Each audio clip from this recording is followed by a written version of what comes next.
C'est vrai que l'état des sols est tellement mauvais que si on arrête complètement les engrais, on va tomber sur des rendements faibles. On a détruit 1 milliard d'hectares de sol pendant le XXe siècle.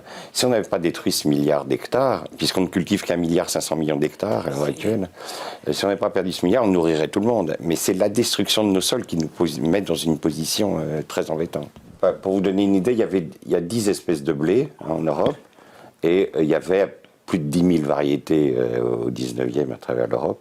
Et on a, comme dit Lydia, on a sélectionné dans les espèces celles qui ne répondaient pas aux engrais. Par exemple, l'épeautre, il répond très mal aux engrais, on l'a éliminé. Et on a gardé finalement 2 blés, un blé, le blé dur, Triticum durum, et Triticum sativum, parce que ceux-là, ils répondaient très bien à l'engrais. Et on a éliminé tous les autres.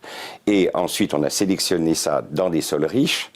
Donc les gens qui sont sur les sols pauvres, s'ils mettent pas d'engrais, ils sont cuits, quoi. Alors qu'on aurait pu faire une sélection totalement différente. On aurait pu faire une sélection en champ, sélection massale, dans des sols différents, repérer les espèces les plus rustiques et les mieux adaptées aux sols pauvres pour ne pas avoir besoin d'utiliser des engrais.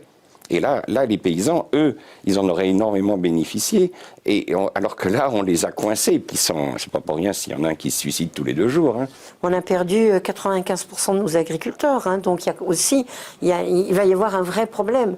Et c'est la profession la plus âgée. C'est les plus âgés, les jeunes ne veulent pas reprendre. Quand vous ne gagnez pas le SMIC, quand vous êtes endetté, quand ça va pas, c'est pas une profession qu'on a valorisée.